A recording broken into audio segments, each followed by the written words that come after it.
Dari kelas 12 TKJ 1, hari ini saya akan menceritakan tentang Putri Karamlenu dan Naga Rao. Di zaman dahulu, sepasang suami istri tinggal di sebuah kampung yang disebut Melanti, hulu dusun. Suaminya juga menjadi petinggi kampung, sementara istrinya bernama Babu Jarima. Usia mereka sudah lanjut dan belum diberi keturunan. Dengan begitu, mereka terus memohon kepada para dewa agar diberikan seorang anak yang akan meneruskan keturunannya. Suatu hari, cuaca sangat mendung. Bahkan hujan turun selama 7 hari, 7 malam. Petir menyambar-nyambar, berganti dengan gemuruh, ditemani angin yang kencang. Tak ada satupun penduduk yang keluar rumah karena hujan begitu lama, sehingga persediaan kayu mereka semakin menipis. Petinggi hulu di dusun memutuskan untuk mengambil salah satu kasau atas rumahnya untuk dijadikan kayu bakar. Petinggi pun membelah kayu kasau, tetapi langkah terkejutnya ia justru menemukan seekor ulat kecil yang melingkar dan memandang ke arahnya.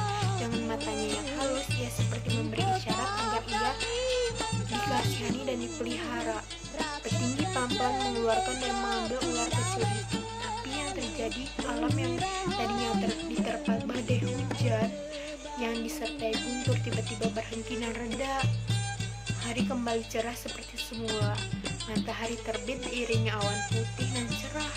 Penduduk hulu dusun bersyukur atas perubahan cuaca yang tiba-tiba itu. Sementara ulat kecil dipelihara dengan baik, dan petinggi dan istrinya Babu Jarima sangat rajin merawat dan memberikan makanan kepada ulat itu. Hari berganti hari, semakin lama ulat itu semakin membesar. Dengan cepat dan lama-kelamaan berubah menjadi seekor naga. Pada suatu malam, petinggi bermimpi bertemu dengan seorang putri cantik. Ayah dan bunda tak usah takut dengan Ananda. Meskipun Ananda sudah besar dan menakutkan orang di desa ini, izinkanlah Ananda untuk pergi dan buatkanlah sebuah tangga agar dapat meluncur ke bawah. Pada harinya, petinggi di hulu dusun menceritakan mimpinya kepada sang istri. Petinggi dan istrinya lalu membuatnya sebuah tangga yang terbuat dari bambu. Saat naga itu bergerak hendak turun, ia berkata dan suaranya persis seperti suara putri yang didengar dalam mimpi petinggi semalam. Bila mana Ananda telah turun ke tanah, maka hendaknya ayah dan bunda mengikuti kemana saja Ananda merayap. Di samping itu, Ananda minta ayahanda memberikan wijen hitam sertai taburi tubuh Ananda dan beras kuning. Jika Ananda merayap sampai ke sungai dan telah masuk ke dalam air, maka iringilah buih yang muncul di permukaan sungai.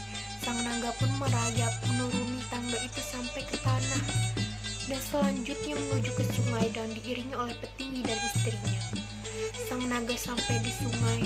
Berenanglah sang naga berturut-turut 7 kali ke hulu dan 7 kali ke hilir, dan kemudian berenang ke tepian batu. Di tepian batu, sang naga berenang ke kiri 3 kali dan ke kanan 3 kali, dan akhirnya ia menyelam. Di saat sang naga menyelam, timbullah angin topan yang dahsyat, air bergelombangan, hujan, guntur, dan petir bersaut-sautan. Perahu yang ditumpangi petinggi pun didayung ke tepian. Kemudian seketika keadaan menjadi terang kembali, matahari muncul kembali dengan disertai hujan rintik-rintik. Petinggi dan istrinya menjadi heran.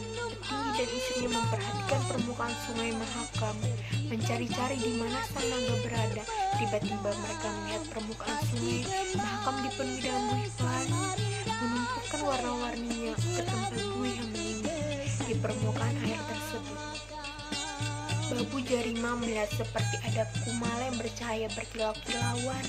Mereka pun mendekati gelembung buih itu. Terdapat seorang bayi perempuan sedang terbaring di dalam sebuah gong. Gong itu kemudian meninggi dan tampaklah naga yang menghilang tadi sedang menjunjung gong tersebut. Semakin gong dan naga tadi meninggi naik ke atas permukaan air, nampaklah oleh mereka binatang aneh sedang mengunjung sang naga dan gong tersebut. Petinggi dan istrinya ketakutan melihat kemunculan binatang aneh tak lain adalah lembu sawang. Dengan segera Petinggi mendayung perahunya ke tepian batu. Tak lama kemudian perlahan-lahan lembu Swana dan sang naga tenggelam ke dalam sungai, hingga akhirnya yang tinggal hanyalah gong yang berisi bayi yang hayangan itu. Gong dan bayi itu segera diambil oleh babu Jaruma dan dibawanya pulang. Petinggi dan istrinya sangat bahagia mendapatkan karunia berupa bayi perempuan yang sangat cantik. Bayi itu lalu dipelihara mereka dan sesuai dengan mimpi yang ditunjukkan kepada mereka, maka bayi diberi nama Putri Karamelanu.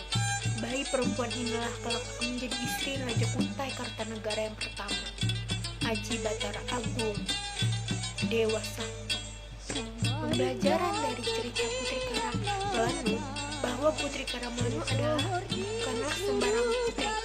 Ia diutus oleh kuasa untuk menjadi pemelihara, jadi permaisuri Aji Batara Dewa Sakti. Itulah kisah dari Putri Karamelanu dan Naga Rawa.